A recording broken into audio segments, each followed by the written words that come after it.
ដំឡូងទឹកភ្នែកកូនប្រសាស្រីអាវុធមួយក្នុងចំណោមអាវុធ1367ប្រភេទជួយសង្គ្រោះពិភពលោក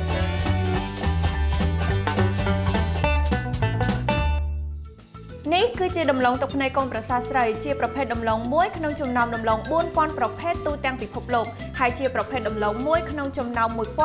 1367ប្រភេទនៅប្រទេសប៉េរូតំបន់ Peruvian Andes ដំឡូងនេះជាអាវុធសំខាន់ក្នុងការច្បាំងជាមួយវិបត្តិចំណីអាហារពិភពលោកចង់ដឹងអត់ថាហេតុអីបានជាគេហៅថាដំឡូងទឹកភ្នែកកូនប្រសាស្រីសាកស្មានលេងសិនទៅហើយចាំប្រាប់ admin នៅក្នុង comment ផងចម្លើយពិត admin នឹងប្រាប់នៅចុងវីដេអូវីដេអូនេះផងដែរឧបត្ថម្ភដោយក្រុមហ៊ុនសាងសង់ True Home បើអូនពូមីងមានគោលបំណងក្នុងការសាងសង់ផ្ទះ admin សូមណែនាំក្រុមហ៊ុន True Home ឈ្មោះថាក្រុមហ៊ុនមែនប៉ុន្តែអត់ថ្លៃដូចអូនពូមីងគិតទេសំខាន់សាងសង់ជាមួយក្រុមហ៊ុនយើងធានាបាននូវគុណភាពទំនុកចិត្តអត់ខ្លាចជាងរត់ចោលឬធ្វើលើថវិកាកំណត់ទេរួចឆ្ងល់អត់គ្រាន់តែដំឡូងសោះវាជួយអីដល់វិបត្តិចំណីអាហារទូទាំងពិភពលោករួចវាជួយដោយរបៀបណាសំណួរទី2នេះ admin អត់អូសកន្លះទៅដល់ចុងវីដេអូទេស្រាយបញ្យល់ឥឡូវតែម្ដងទី1ដីនៅប្រទេសប៉េរូគឺជាដីមាសដីពេជ្រដីមានជីវជាតិដាំអីក៏ដុះដែរនៅខាងក្នុងដីសម្បូរទៅដោយចន្លេនដែលយើងដឹងហើយថាដីដែលមានចន្លេនច្រើនគឺជាដីដែលមានជីវជាតិហើយគេថែមទាំងរកឃើញនៅសារធាតុ Micelium នៅខាងក្នុងដីនេះទៀតផងMicelium គឺជាបណ្ដាញក្រោមដីដែលមានរាងជាសរសៃហៅថា hyphae ដែលបង្កើតជារូបរាងលូតលាស់នៃផ្សិតវាដើរតួជាឫសដើម្បីស្រូបយកសារធាតុចិញ្ចឹមដូចជាអង់ស៊ីមនិងបំបែកសារធាតុសរីរាង្គដែលមានសារៈសំខាន់សម្រាប់រុក្ខជាតិនិងមុខងារប្រព័ន្ធអេកូឡូស៊ីទី2ប្រព័ន្ធគ្រប់គ្រងទឹកអាយុកាលចំណាស់រាប់ពាន់ឆ្នាំសហគមន៍នេះមានប្រព័ន្ធគ្រប់គ្រងទឹកតាំងពីបុរាណហើយនេះគឺជាគំរូ 3D នៃទេសភាពនិងសន្តានដីរបស់សហគមន៍នេះតាមភស្តុតាងបុរាណវិទ្យាបានបង្ហាញថាវប្បធម៌របស់ឥណ្ឌានបុរាណតែងតែបង្កើតផែនការលម្អិតគំរូសំណាកដើម្បីបង្ហាញពីសន្តានដីនិងប្រព័ន្ធធារាសាស្ត្រនៅលើថ្មហើយរូបសំណាកនេះមិនមែនទៅតែធ្វើឡើងថ្មីទេវាគឺជារូបសំណាកដែលមានអាយុកាលរាប់ពាន់ឆ្នាំតាំងពីសម័យបុព្វបុរសរបស់ពួកគេ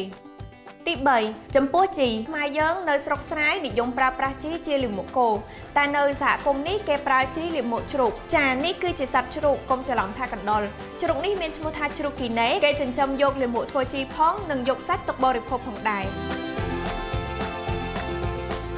គេក៏បង្កើតជាបណ្ណាល័យដែលមានឈ្មោះថាបណ្ណាល័យជីវិតបណ្ណាល័យនេះគឺគេទុកដាក់តាំងបង្ហាញដំឡូង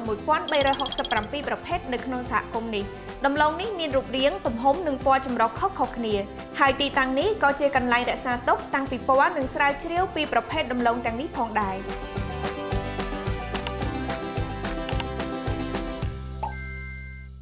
រោងគ្រាប់ពូជសហគមន៍រោងនេះត្រូវបានពន្លិចដោយទឹកត្រឹមភ្នែកជើងដើម្បីរក្សាសំណើមព្រោះវាជាទីតាំងពិសោធន៍ដាំដំឡូងដើម្បីផ្ដល់ពូជដល់ប្រជាជនក្នុងសហគមន៍និងផ្ដល់ពូជគំរូទៅស្តុកទុកនៅឃ្លាំងគ្រាប់ពូជពិភពលោកផងដែរGreenhouse គឺជារោងដាំប្រភេទដំឡូងកម្រជិតផុតពូជដែលបន្សល់ទុកមកតាំងពីដូនតាដែលទាមទារការអភិរក្សការដាំដំឡូងមិនត្រឹមតែជាការដាំដុះប៉ុណ្ណោះទេតែវាក្លាយទៅជាផ្នែកមួយនៃវប្បធម៌ប្រពៃណីរបស់ប្រជាជននៅតំបន់នេះអស់រយៈកាល8000ឆ្នាំមកហើយដូចនៅស្រុកយើងដាំស្រូវហេតុនេះអាហារគោលរបស់យើងគឺបាយឯអ្នកនៅតំបន់នេះភាគច្រើនគេដាំដំឡូងអាហារគោលរបស់គេគឺដំឡូងមួយវិញទៀតដំឡូងជាច្រើនប្រភេទទាំងនេះមិនត្រឹមតែដើរតួជាចំណីអាហារប៉ុណ្ណោះទេប៉ុន្តែក៏ជាថ្នាំព្យាបាលជំងឺយ៉ាងមានប្រសិទ្ធភាពផងដែរ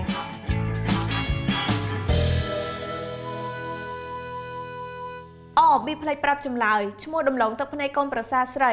ដំឡូងនេះជាភាសាអង់គ្លេសគេហៅថា crying daughter in law ដែលខ្ញុំសូមបកប្រែជាភាសាខ្មែរថាដំឡូងទឹកភ្នែកកូនប្រសាស្រីវាមិនមែនជាឈ្មោះដែលគេហៅលេងសើចវាគឺជាផ្នែកមួយនៃប្រពៃណីវប្បធម៌ដ៏យូរលង់ណាស់មកហើយរបស់ប្រជាជននៅតំបន់ Peruvian Andes គឺជាផ្នែកដ៏អស្ចារ្យនិងចម្រុះនៃជួរភ្នំ Andesរបស់អាមេរិកខាងត្បូងដែលរត់កាត់ប្រទេសប៉េរូគេមានរឿងដំណាលថាពេលគេចង់ដណ្ដឹងមនុស្សស្រីណាម្នាក់មកធ្វើជាកូនប្រសាគេពិសោធន៍ការអត់ធ្មត់ក្មេងស្រីទាំងនោះឲ្យចិត្តដំឡូងនេះឲ្យស្អាតនិងមានការយកចិត្តទុកដាក់បំផុតហើយព្រោះវាពិបាកនឹងចិត្តកូនប្រសាស្រីនឹងយំពេលពួកគេព្យាយាមចិត្តវានោះហើយជាមូលហេតុដែលគេដាក់ឈ្មោះដំឡូងនេះថាដំឡូងទឹកភ្នែកកូនប្រសាស្រីជាចុងក្រោយក៏សូមអរគុណអ្នកទាំងអស់គ្នាសម្រាប់ការតាមដានទស្សនាវីដេអូមកដល់ចំណុចនេះហើយក៏សូមកុំភ្លេចជួយគាំទ្រ Channel Home Life តាមរយៈការជួយចុច Subscribe, Like ចុចសញ្ញាកណ្ដឹងនិង Share សូមអរគុណ